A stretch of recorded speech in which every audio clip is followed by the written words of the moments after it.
Welcome, everyone. I'm very excited to again be in conversation with my dear friend, Pam Gregory, who's an extraordinary astrologer, author, and light worker. You know, I was thinking about it this morning, Pam. In so many ways, I feel like you are a lighthouse in the stormy times, holding the energy of love and light for so many. So thank you. Oh, wow. Well, you're picking it up across the Atlantic, Heather. And, thank you for your extraordinary, loving, caring, generous friendship. I honor it greatly. And you are a brilliant astrologer with a big perspective on the shift of the ages, a brilliant shaman. And I just want to, honor you for being in my life. Thank you so much. I really respect the connection between us. So bless you.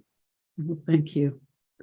And this is particularly profound that we get to be in conversation today, the day of the new moon, where we're going to be moving into this Cardinal Grand Cross, the shift of the lunar nodes from Scorpio and Taurus to Libra and Aries. So let's talk. I mean, we both feel this is such a profound shift and is energizing the profound Pluto square with the lunar nodes that will be active through the rest of this year. So talk a little bit about your take on all of this. Yeah. One thing, Heather, which really just occurred to me in the last sort of couple of days, which is, I think, an interesting perspective on. I don't think because this is in Cancer, this is a new moon in Cancer, and Cancer we know is the sign most connected to motherhood. And therefore, it's connected to children.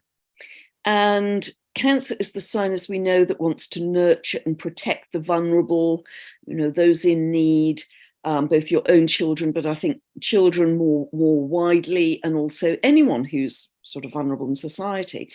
And the sun and moon, the new moon, are being opposed by Pluto. And when we have an opposition, it often indicates things that are coming at us from the outside. And Pluto, particularly in the last few degrees of Capricorn, we know is power, or big government, or invisible leaders, or invisible power.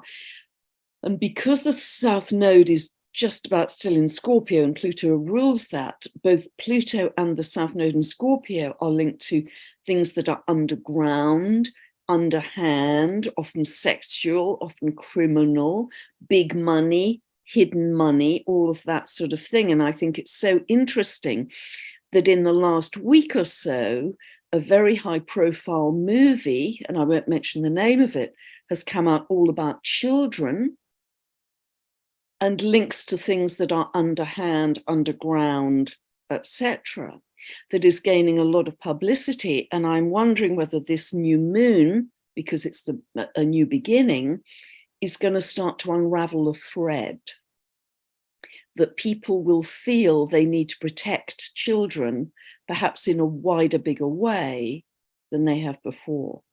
Am I making sense?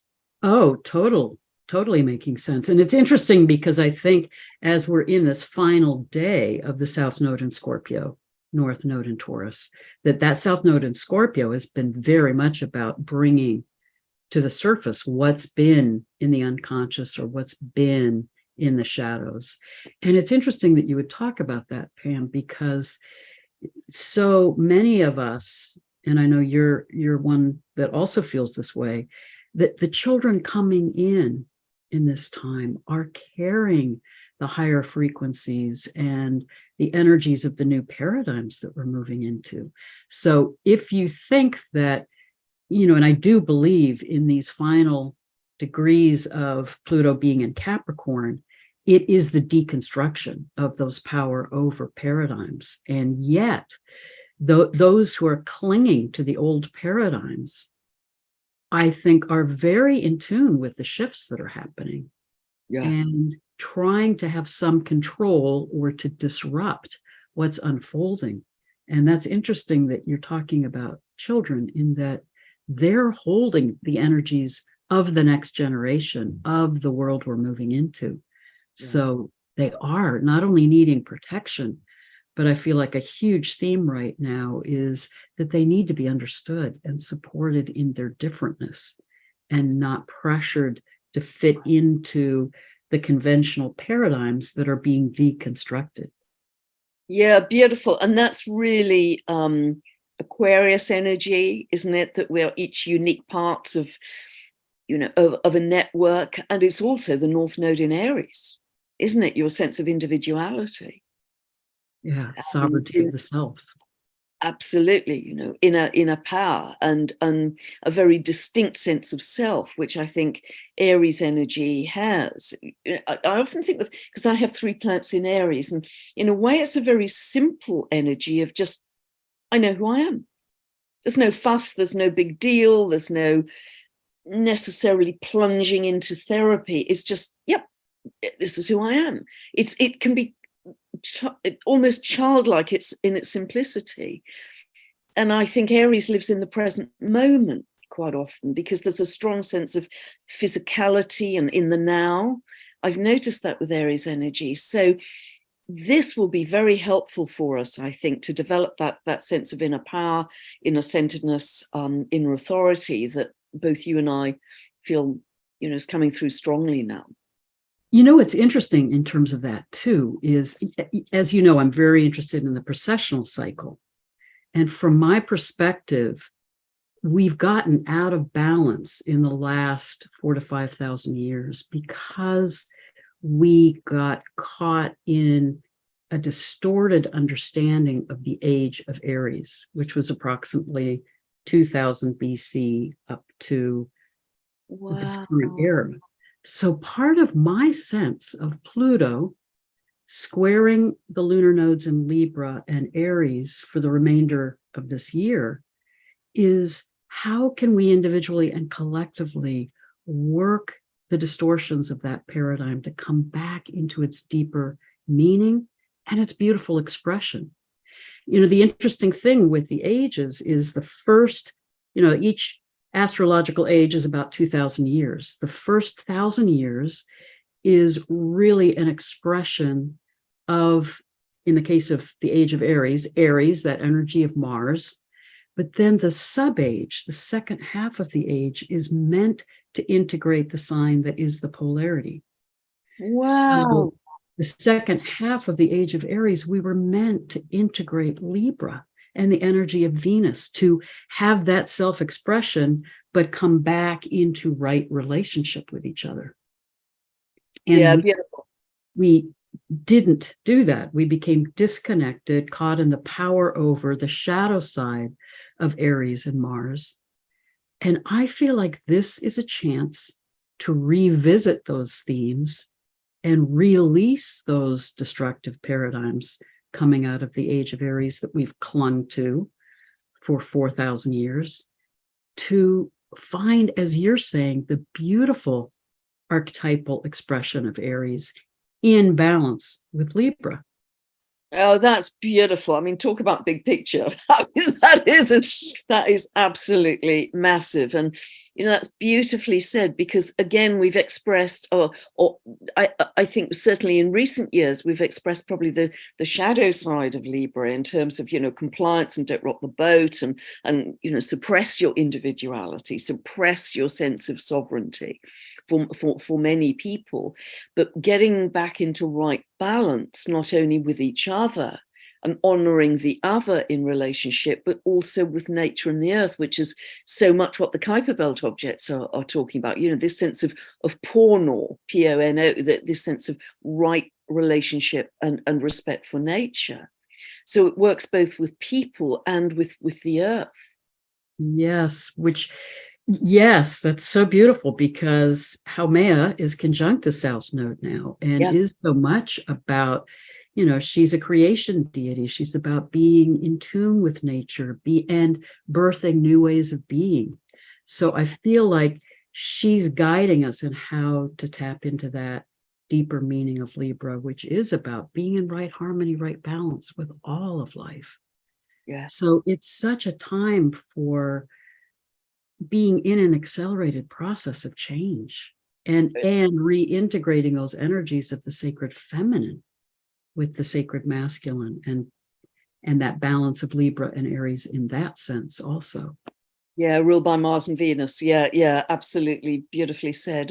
And when, one of the times, and I've spoken about in other videos, one of the times we had this before historically was during the 1780s and 90s, when 1789 was the key thing with the French Revolution, and Pluto was then in Aquarius, squaring the nodal axis in, then I think the North Node was in Scorpio and the South Node in Taurus, but nevertheless, that's what was operating. And that was an incredibly accelerated time of change, because there'd been a dominant patriarchy with the monarchies across Europe until the peasants in this they couldn't tolerate the inequality anymore. And that's what we're seeing, I think, right across many countries now, this massive exaggerated inequality. So they stormed the Bastille, took down the monarchy, and France became a republic. But after that, because that wasn't an exact square, it was the beginning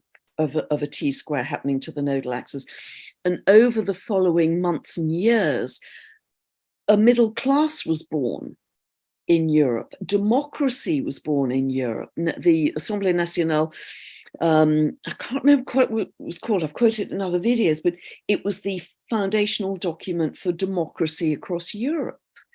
Small enterprises began, small farms began, and power very definitely shifted to the people. The tax structure changed. From Capricorn to Aquarius, the tax structure changed, so there were more benefits going to the poorer people than the aristocracy and the monarchies of old. So it was a monumental shift in social and political structure over the coming years. And this is what we're going to see, I think, particularly because the US is still in its Pluto return. Because Pluto comes back within minutes to the so-called natal 1776 position of the US in October, when it stations. It's just within a whisker of that natal Pluto. So they're very, very big waves of this whole Pluto square, the nodal axis, for the US in particular. Massive rebirth. Yes, and I think what you're talking about that's so key is that this will need to shift our financial systems as well, and as well as our political systems.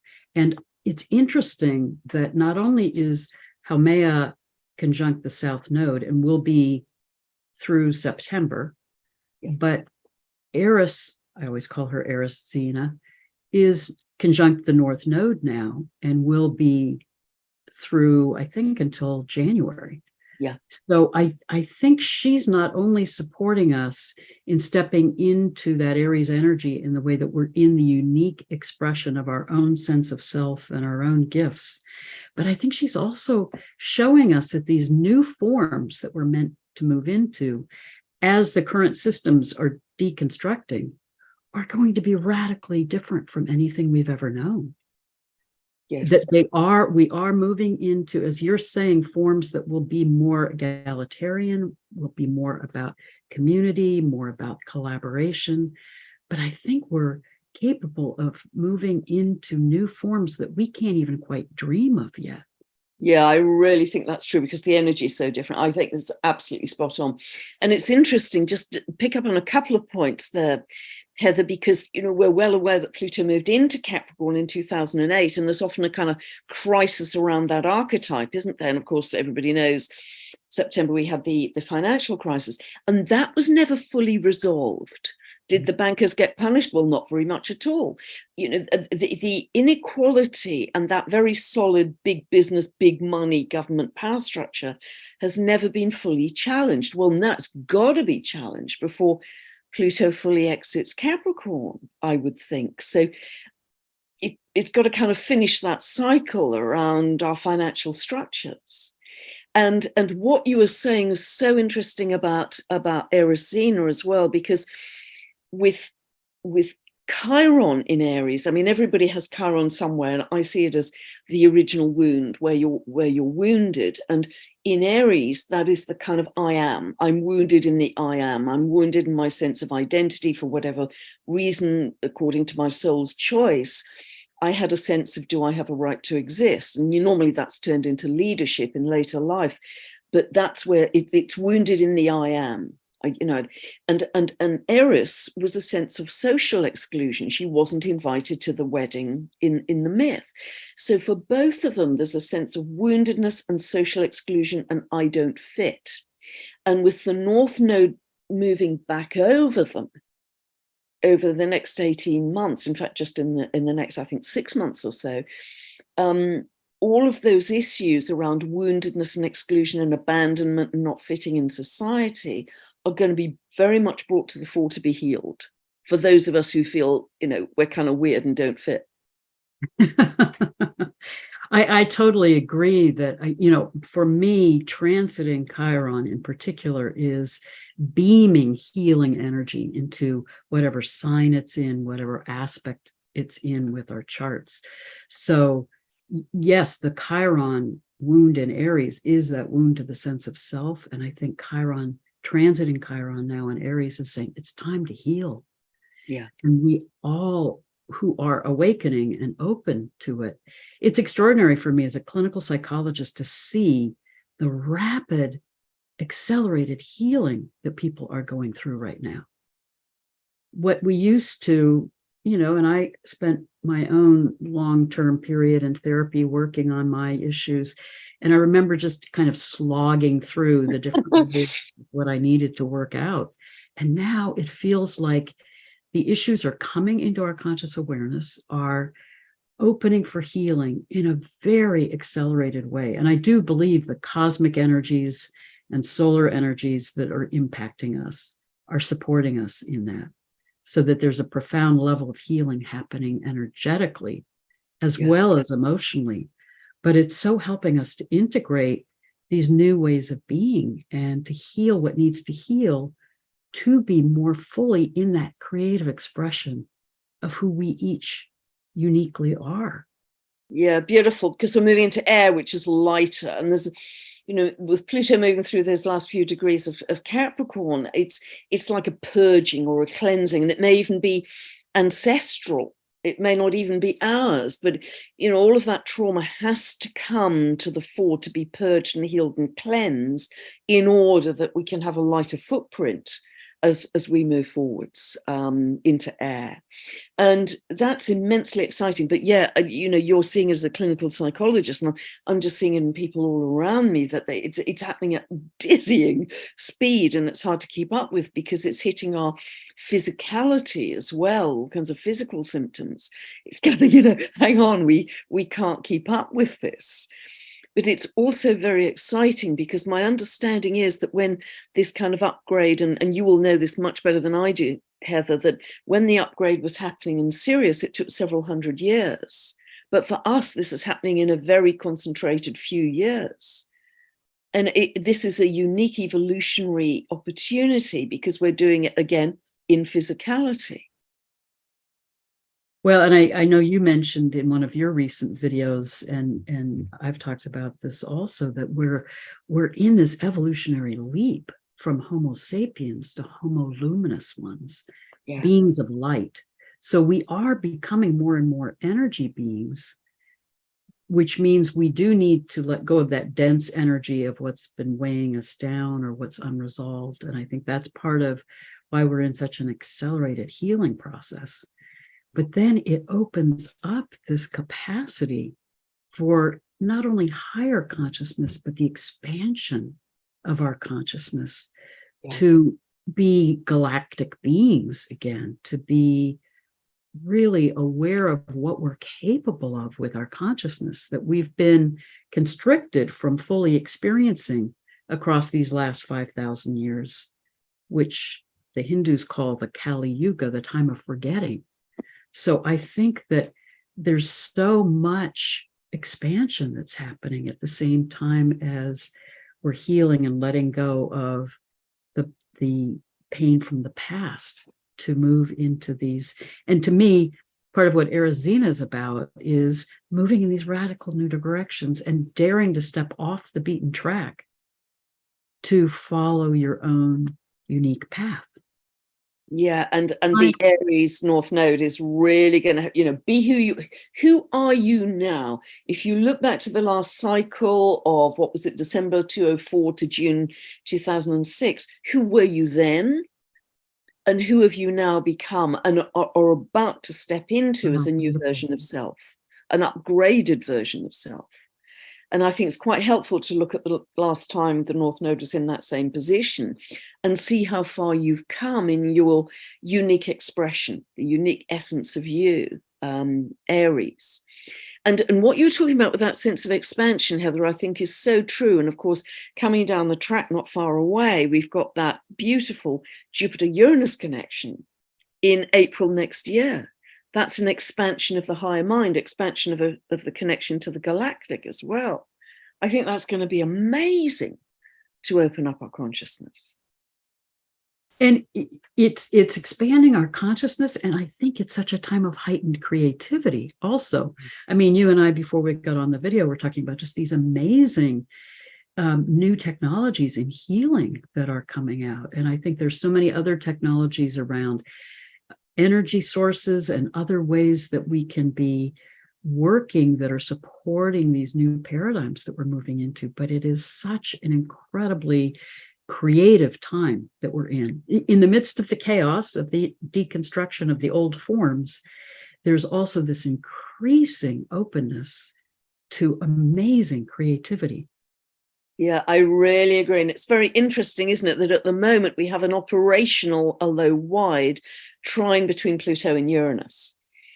But as we move into 2026 to 2028, we have 5 exact trines. And if we look back historically, I think it was back in the 1700s, it was an incredible time of creative blossoming, innovation, renaissance, art, music. And I think it's going to be, yes, much more technological this time because of Pluto being in Aquarius, but it's going to come fast. And if, therefore, you can keep your focus and your attention and your vision on that excitement and what's coming down the track for humanity versus the nightly news and the demolition and the, the really big scary things, you can get on this momentum of, wow, this is an amazing time that we're in.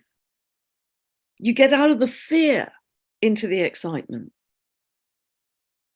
Absolutely. Beautifully said, because I do believe Pluto is that planet of alchemy, of what needs to die in order to birth and empower the true gold of what's emerging. And so I think, my sense, and I'd love to get your intuitive sense of this, but I think as we're experiencing this Pluto square the lunar nodes through the end of the year, we're going to see the gifts of that, but we're also going to see the shadow side of that. That I do think that it will be empowering, not empowering, but there will be a way in which those who are trying to cling to power will try even harder. It is the last gasp of those old patriarchal power over paradigms. So I think some of the turbulence that we may experience the end of this year into 2024 before we reach that threshold point at the end of 2024 when Pluto moves fully into Aquarius will be the final effort, the final struggle to cling to those old paradigms. But as you're saying, I think it's so important that we not attach to that and not get caught in fear around that.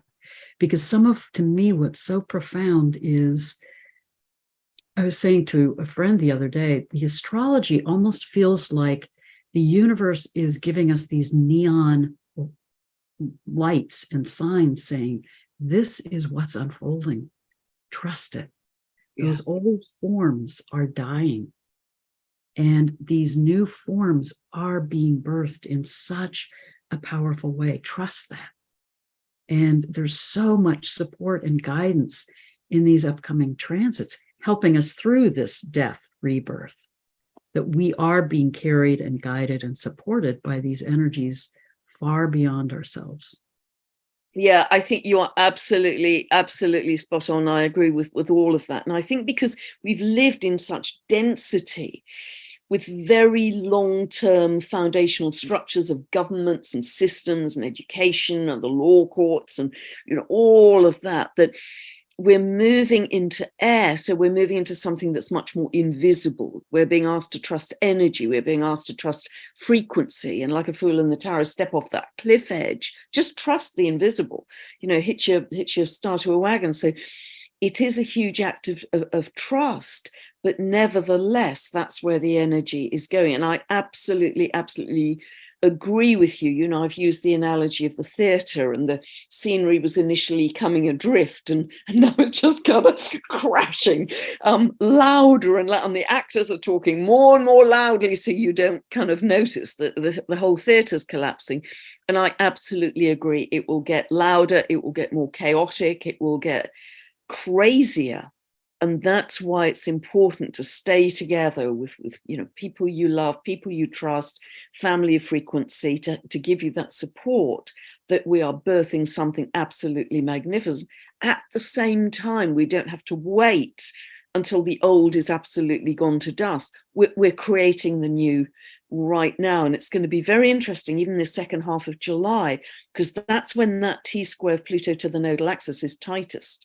On the 22nd, 25th, 28th of July, it's exact. It's absolutely exact. And so this second half of the month is going to be immensely powerful, I think, in terms of what unfolds in terms of power. It's extraordinary because the cardinal grand cross, at least, today it will be the sun and moon opposite Pluto. Yeah. But then the sun will remain in that opposition with Pluto through the 22nd. And then we go into that tight T-square. So it's as if this portal, I feel like it's an incredibly powerful portal time for transformation.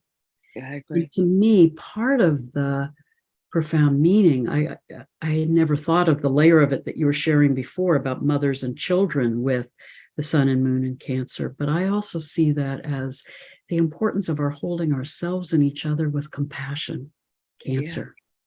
Yeah. And knowing also that Cancer related to the moon is that energy of the great goddess, the great mother.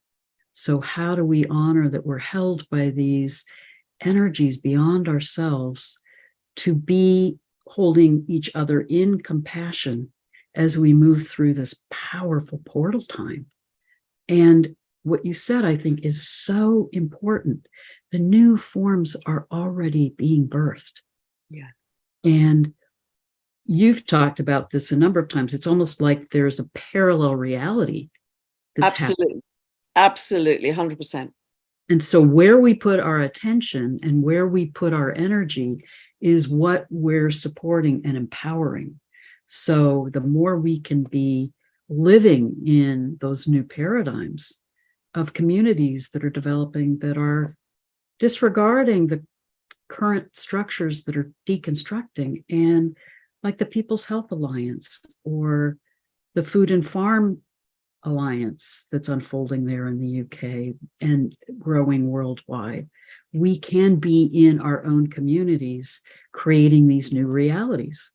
Yeah, and the networks are connecting globally, as you say, which is what is so exciting. And I think that is so true, Heather. I often say, don't give energy to what you don't want and then blame it for giving you a hard time, which is what we've actually done. I like that. That's good. And we've done that all of our lives, and we're still, many of us doing that. We watch the nightly news and go, we give a lot of energy to that and think, isn't the world terrible? And I still have people in my life who I love dearly who are still caught in that drama of, gosh, the world's in a terrible state. We've got World War III, and XYZ is going to do XYZ and blow up the world. And I think, well, I've had a great weekend. We were setting up a whole new workshop about a different kind of healing with new technologies. I was with friends who I didn't have to explain myself to or cut bits of myself off. You could be yourself, and we are all creating, every single one of us in a group I'm involved in, as you know, Heather, we're creating from our different unique spark of that Aries North Node blending with the Aquarius energy of what can we create that's amazing? What can we create that's beautiful, loving, compassionate? Because if we're not in compassion, and I think that was so beautifully said, Heather, if we're not in compassion, we can easily slip into judgment and polarity. I'm Yes. right, you're wrong. Yes. It's got to come to my side, left, right, black, white, Republican, Democrat. Whereas compassion supersedes that. It operates at a higher level of being, because there's no, this is characlo. Yes. Yes. Beautifully said. Divine neutrality, benevolent neutrality that goes beyond the polarity and the division and the judgment. And that's where we've got to be, because that kind of separation, division has gone on for eons of the hamster wheel. And we've got to get beyond it energetically and feel that internally in order to create it externally in the world. Oh, beautifully said. Beautifully said. And I think, as you're also, basically saying, there's fear or there's love. Yeah. And when we get caught in the chaos and caught in the drama and turmoil and trauma of what's unfolding on the world stage, then we get caught in fear. It lowers our frequency, it lowers our consciousness. And then we're colluding with those paradigms, even if we're not actively believing in them or supporting them. We're fueling them with our fear.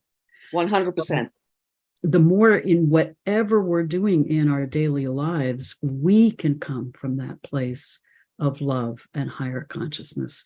We can be acting as these transits are trying to guide us into right relationship. Then we are emanating that not only in our local environment, but I truly believe that we then are seeding that in the collective consciousness. I couldn't agree more, Heather, 100%, because if we feel that fear, we get a physical and energetic contraction, but we are quantum entangling in a quantum set. We are quantum entangling to the timeline you absolutely don't want. And I'll often say in the videos, just by sitting at home for free and feeling love and peace, you are energetically feeding the higher timeline. People, some people watch me and think, that woman's living in La La Land. Doesn't she ever watch the news? Doesn't she know what's going on? For heaven's sake, what kind of silver spoon was she born into? And a utterly privileged life where, nothing has disturbed her. Well, as you well know, nothing could be further from the truth. But we have to create those feelings of love and peace internally to create them externally. We absolutely have to. So, and I don't want to talk about the dark stuff and doom and gloom, and neither do you, because we just keep on recreating it. Yes. That's the old model. That's how 3D operates. Well, and I love Thich Nhat Hanh's words that you can't stop the war in the world if you don't stop the war in your heart. And I'm with you on that. I'm often saying to people, the highest form of social activism you can do right now is to be in these energies of higher consciousness and love and hold that, ground that here and seed that in the collective, because it creates this morphogenic field that can transform the collective consciousness. And that's the profound shift that I think we're in right now. And the Pluto squaring the nodes, I really see as a karmic choice point, that individually and collectively, it's time to transform and deconstruct those old paradigms and move in these new directions. So we each have that choice. And as we make that choice, we impact the collective. We can't wait for the change to happen outside of us. It has to happen inside of us. 100%, Heather. I couldn't agree more. And isn't it interesting with this shift of Pluto into Aquarius? It's all about, you think of the two jaggedy lines in the glyph, it's all about energy and frequency. And we are learning to become masters of that by sitting at home on your sofa, closing your eyes, dropping into your heart and watching your breath. That is the first step in our mastery of energy and frequency, because that will change your energy state. It will change your blood viscosity. It'll change many biomarkers in your physiology simply by doing that for a few moments. And there's lots of evidence for that. You can find that all over the place. So if we can become masters of our own energy and frequency, we start to change the quantum wave structure, particularly if we can come together in a mass meditation or even online. We are creating this energetic tsunami of love, peace, joy, and compassion. And that's where we are headed, I think. And, I'm sure people out there think I'm absolutely crackers, but I passionately believe that's where we're headed. And I believe it in my bones, because there isn't another solution. We change it by frequency, as you say, because we're changing the morphogenic field. We don't change it by dropping more bombs on people. Well, this is how you're a lighthouse in these stormy times, because you're really holding, and I think part of what you're describing, Pam, is you're holding that wisdom of what we're moving into with this evolutionary leap, but you're also holding that awareness that the ancient wisdom that we once knew is guiding us in how we can move into that reconnection with everything being energy, everything being frequency. Those zigzag lines are one of the oldest images in prehistory. Wow. You see them on ancient pottery dating back tens of thousands of years. And it was symbolic both of the waters of life, but also the energies of life. And I firmly believe, you and I've talked a lot about these Kuiper Belt objects that are connected to these indigenous ancient creation deities. I think some of what will support us in this transition time is remembering and reconnecting with that ancient wisdom. And I truly believe the indigenous peoples who never forgot that ancient wisdom and understanding that everything is energy and everything is interconnected are helping us in those of us who've been enculturated in the modern mindset to remember what we've forgotten and come back into that connection with energy again. Yeah, absolutely beautiful. And so many of these Kuiper Belt objects, as you say, have that indigenous creator, God or goddess connection. And that connection with nature and the earth comes back to things that are very simple in a way. When you think of the complexity of modern life and the fact that our attention has been very much pulled outwards to the media, to develop a short attention span on smartphones and computers, whereas, and it's very complicated out there because there's so much that's going wrong. Whereas if you drop into your heart, your breath with bare feet on the earth, all of a sudden life becomes very simple if you've got an inward focus and you're not shedding power. You're turning inwards to your power, not giving it away to whomever. So I think that's beautifully said. And you have so much knowledge, Heather, with your shamanic studies. You have so much knowledge of indigenous tribes, which I think is going to help to really lead people in this quantum leap we're going to make. So you're going to be shining even brighter, I think, with all of that knowledge you're going to bring forwards. Well, I'm hoping to interview some people that are really connected to that ancient wisdom who can be guides to us and how to come back into remembrance with that. But I think what's also profound about that ancient wisdom is, part of this, the sadness of the disconnection that we've moved into the last 4,000 or 5,000 years is this overemphasis on the sense of separation, overemphasis on scientific materialism. So there's either been a denial of spirituality or it's transcendent, it's out there, it's not right here. And the ancient indigenous understanding is that we're here in this embodied physical reality, but the energy of the sacred, of spirit, is in us, is all around us. And that's what we can tap into. And that is what gives us life force, life energy, vitality, and that understanding of what it means to live in right harmony with all of life. And I think Ibrahim Karim's work in biogeometry, that's tapping into that ancient wisdom, but now integrating it now with modern science.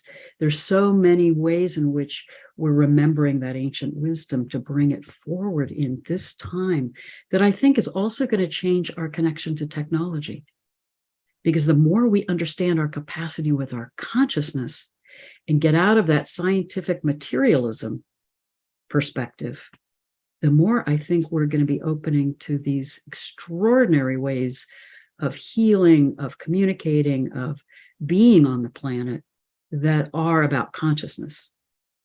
Absolutely, and I think, you know, in the interim, we're seeing all around us, and you and I have talked about them a lot. These external healing technologies that are very exciting, but ultimately we will develop an inner spiritual technology, just like the indigenous people have never lost, and they have such a sense of being interconnected to everything in the cosmos, everything in the universe. They're interconnected, as you know better than I do. And so that's something we absolutely have lost in our modern day, that mind was everything and dominated over matter, and nature was just something to be pillaged and exploited. I think at its best, we are going to turn that around completely and go back to the sacred and a reverence for nature, as you say, that is going to be magical. Absolutely magical, and we're going to feel almost that childlike awe and wonder, you know, and that's going to be our excitement, not buying a new Ferrari. You know, my excitement this morning was seeing dragonflies at the stream, throwing sticks in the stream for my neighbor's dog. It's a stream that's very well known for dragonflies, and you just think, wow, you know, this, just sitting there in silence, nobody around for miles, thinking, wow, this is utterly magical, witnessing nature. And it's that that's going to give us excitement rather than stuff, material stuff. Well, you know, I think that is so profound. And the Sabian symbol for this new moon is about opening to the mystery. Yes. And, you know, in my video about this new moon, I quoted Abraham Joshua Heschel's quote that awe is the beginning of wisdom. I heard that. I thought that was fabulous. So I think that, as you were saying earlier, with Chiron and Aries healing our sense of self, when we feel wounded and inadequate and don't have that connected sense of self, then we need to fill that void with stuff or addictions or something to help us feel intact. But as we come back into that sense of communion with the sacred all around us, that sense of awe, that sense of wonder, not only do we reclaim a more solid sense of self, but deeper sense of connection and awareness that we're a part not only of these communities that we're forming with each other that are part of the Aquarian age, but we're a part of the community of all of the life around us. Yeah. And you will know this better than I do, Heather, but my understanding with indigenous people is that they each have a very clear sense of self, but within the tribe or within the community. They don't have the mental illness to the degree that we do, and the dissociation and the addictions. It's only when they're sort of interfered with by other things that they fall into that. But if they're left pure and intact to operate as they always have, my understanding is that they just thrive as unique pieces of the puzzle within that tribe. Is that the case? Yes, absolutely. And it's interesting that, you know, in some of the studies that I've done of tribes in Africa, psychosis is evoked for them when there's a sense of rupture in relationship. Wow. And my doctoral dissertation was talking to acutely psychotic people, inpatient, and the ongoing theme, you know, I would listen to their, their experiences, and they were, psychotic and delusional at the time that I was interviewing them. But if you listen to what the metaphors and the themes were for these people, it was heartbreaking because it was so much about feeling unloved, feeling disconnected, feeling rejected, feeling abandoned. So our modern culture's overemphasis on separation and individuation has led to such harm to our sense of security in ourselves, in our relationships, and in our relationships with nature also. Because I think that's another profound part of Indigenous culture is by the time you come to adolescence, you let go of the dependence on the biological father and mother and others in the village and open to your own unique sense of self. You're on your vision quest. And you honor that now you are in connection with your spirit guides, with Mother Earth, with Father Sky, that you're a part of that oneness. So I think that is part of what we're reclaiming again. It's just so beautiful. And what you were saying about those themes in all the psychotic conversations with psychotic people you were really speaking the symbolism of Chiron and Erisina in Aries. That North Node in Aries is going to be moving across and helping to heal. It was so clear, the woundedness, the separation, the not being part of, the excluded from the wedding, no clear sense of self, like a polo mint with a hole in the middle. Everybody else is great, but not me. That's what's going to be healed.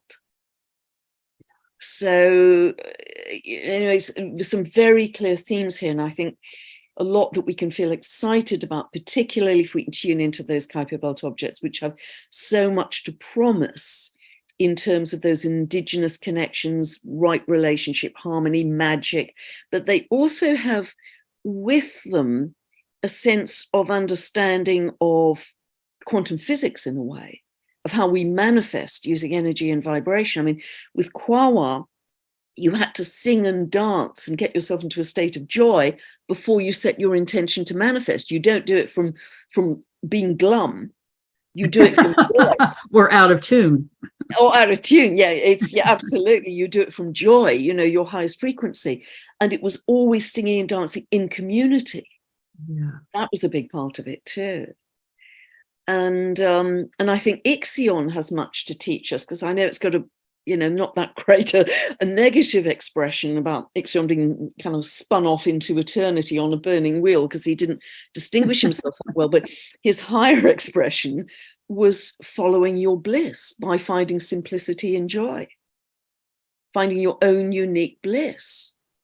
Well, and as you know, you and I've talked about this, I also think that conjunction therein in Capricorn is also about Ixion's, shadow side being the sense of separate self, acting out of greed, acting out of revenge, acting out of whatever my impulse is in the moment. I don't care how it impacts anyone else.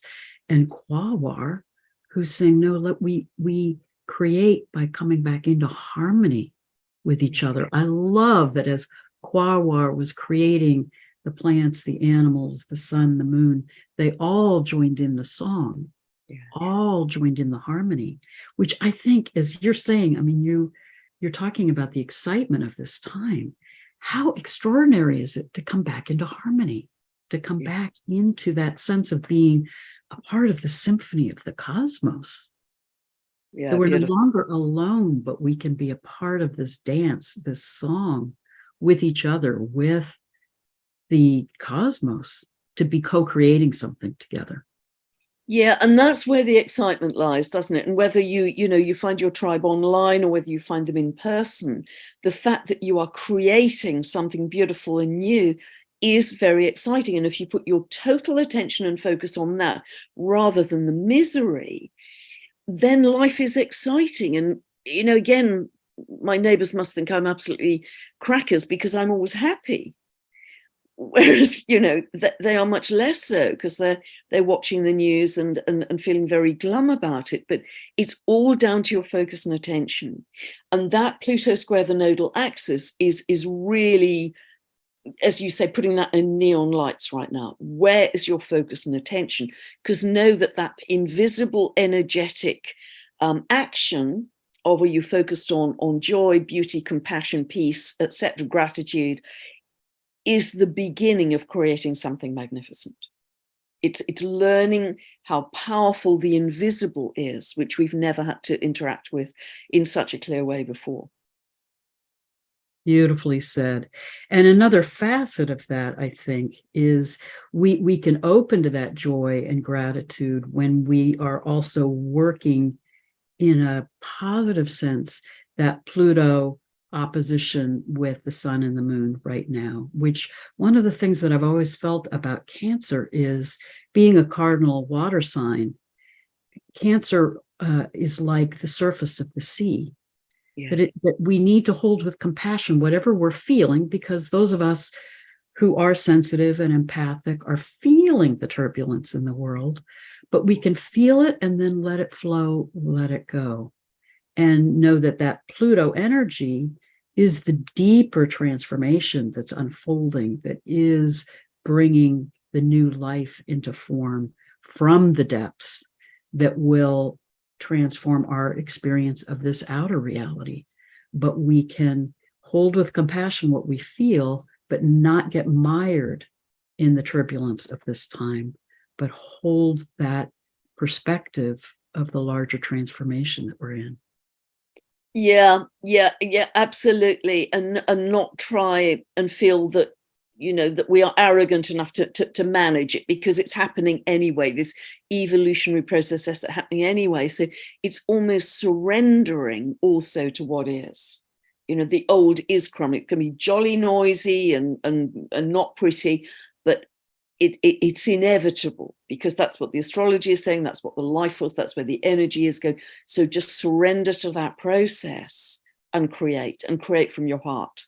And that's really what we have to do, and we'll be okay. And we'll magnetize people to us on the same frequency who want to do the same. Yeah. And call them into harmony with us, Yeah. Be spreading that song, that dance of joy and harmony and co-creation. Yeah. And it's interesting also, Heather, what you were saying about, this sense of separation, etc., with the psychotic people, because I understand that with indigenous tribes, very often when a new baby is born, the whole village sings a song for that baby to welcome it in. So it becomes part of not just a family, but part of an entire community from that day of birth. I mean, how far have we moved from that? Well, and what's beautiful in what you're saying is it fits with that shamanic understanding that we each have a soul song. So a lot of times in those indigenous cultures, they would be tuning in together. What is the soul song for this new child, this new being? And once you know your soul song, if you get out of balance, you get ill or you get stressed, you remember that song and you come back into harmony again. You come back into balance again. And it's profound. I actually got in touch with my own soul song when I was going through a very, very dark time in my life. And I would just keep singing. It was a wordless tune, but I would just keep singing it. And it was like remembering home, recovering that sense of home inside, and coming back into balance, even in the midst of the external turbulence. So I think as we each can, and that's part of, I think, this North Node in Aries, how can we each remember our soul song and bring it into harmony with each other? Yeah, it's absolutely beautiful. And that's such a blend, isn't it, of Aries Aquarius, developing a clearer sense of your purpose, your essence, etc. But there, and in doing that, making a bigger contribution to the community. But to me, some of what's so profound about the Aquarian sense of community is it is about diversity. It is about that each of us is a unique fractal of cosmic consciousness, that if we're not expressing our unique gifts, they're missing from the whole. So we need to be in our own uniqueness, but in collaboration with each other, Aquarius. Yes, it fits together perfectly because it appears superficially to be a contradiction. One is about community, the other is about individuality, but no, absolutely not. The way you've expressed it is perfect. And I notice in my own group, as the weeks and months go by, each person has a clearer and clearer sense of their own role in this period of accelerated evolution. And it's beautiful to watch because it's thrilling because it helps people to have this stronger sense of self and power, not in an assertive way, but just I know who I am. I know why I've birthed on this earth, what I'm here to do with this particular incarnation. And they are supported by other members of the group in pursuing that particular unique path. Isn't that exhilarating? Isn't that so beautiful to see that kind of empowerment? And then you experience, and to me, Elizabeth Sahtouris, the evolution biologist, talks so much about how we humans are needing to make this leap into more maturity as a species, to remember our interdependence and our interconnectedness and the importance of biodiversity. So what you're describing is what nature already understands, that when you have that exquisite diversity, it fosters this way in which you're supporting each other in your strengths, in your gifts, in what can be created together. And it's so interesting. Apparently, Dr. Zach Bush talks about this, but when we come together, when we hug each other, we are actually swapping bacteria, which boosts your microbiome. When we're isolated, as we were kept in lockdown, your microbiome depletes because you're not enriching it with different bacteria. And so lockdown really backfired in a way, because these groups would not have got together across the world without lockdown. There would have been no need. We would have just kept on same old, comfort zone. But there was such a powerful need for human connection after we'd been deprived of it, particularly if you lived on your own, that we couldn't wait to get together and hug and laugh and swap bacteria happily. It's beautiful. You're right. It became a catalyst, actually, for this accelerated new way of being in connection with each other. And that's why I think with Pluto moving through these last few degrees of Capricorn, whatever is attempted to sellotape up the scenery in the theatre will backfire, because the scenery's gone now. It's crumbling. There's nothing we can do foundationally to kind of get that scenery back up again. It is I love that image. That's a great image. It's analogous to, I loved Star Trek. And right. Do you remember the holodeck? Yeah. So it's like we're in a holodeck. And this particular scenario, this scene is not working, and we just stop the holodeck and create a new reality. And I think that's part of what we're doing. And I think what's sort of helpful for people, if we also remind them there is not just one reality. It appears so if we watch nightly news, that there's only this one thing and nothing else. And that isn't true. As we know, there are many, many different realities. And probably we're changing timelines every few moments as we shift in our frequency through the day. And so therefore, it may be a reality, but it doesn't have to be yours. You can choose a very different reality. You can create, because we're creating from the invisible all the time. We've always done it, but weren't aware of it. Oh, beautifully said. I'm really glad you wove that in, Pam, because I think that whole sense of the multiplicity of the realities is critical, but also the timeline that we're in is very fluid. Yeah. And that part of, from my perspective, what these transits are supporting us in is how to work consciously in this fluid time to be clear about what we're energizing for the timeline that can unfold in what is this larger collective reality. So we all have more capacity to be co-creators of that than we may feel we do. And again, I think that's the importance of reclaiming our understanding of energy and of consciousness. Yeah, fabulous. And I think it will only be in retrospect, Heather, that we look back and realize what an important role we're currently playing. We're just in the thick of it right now, but we've often referred to the role we're playing as the pioneers of New Earth, the builders of New Earth, and the Z's with Lee Harris refer to us, I think, as the bridge people. I think that's the term, the bridge people between the old paradigm and the new. And that's our role right now. And I'm sure we'll live to see some wonderful times because it's moving so quickly. I think my personal view is by even early 2026, we're going to be in a radically different world by then. Saturn moving out of Pisces into Aries. We've got some very strong astrology, as we know, around about that time, and these 5 exact trines between Uranus and Pluto start to happen. And I think that's a big jump of a new episode at that time. Yes, well, we need to be in a longer conversation about that at some point, because you and I were talking about these shifts that are coming up in the next few years, and 2027 is another critical transition time. And when you start tracking the transits for that, it's extraordinary. So this really can be an exhilarating, exciting time on the planet when we can hold that larger perspective of what's unfolding and remember what we're capable of as we come back into that remembrance of who we truly are and how we can work with our consciousness and with energy in these higher ways.